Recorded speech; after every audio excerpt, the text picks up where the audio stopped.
જેમ આપણે પ્લેનમાં બેસીએ તો એમાં ક્યારે પણ પાયલટનો આશ્રય છોડતા નથી, ભલે કેટલા પણ બમ્સ થાય, કેટલા પણ બમ્સ આવે, ઊંચા નીચા થઈએ, પરંતુ કોઈના મનમાં એમ વિચાર આવે કે આ પાયલટ ઠેકાણા વગરનો લાગે છે, વચ્ચેથી ઉતરી જઈએ તો?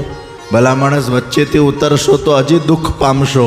એના કરતાં જ્યાં બેઠા છો એમાં બેઠા રહો અને પાયલટ ઉપર વિશ્વાસ રાખો. એમ આપણે આપણા ઈષ્ટદેવ ઉપર, આપણે આપણા શ્યામ સુંદર ઉપર, આપણે આપણા કૃષ્ણ ઉપર, એ આપણા સુકાની છે.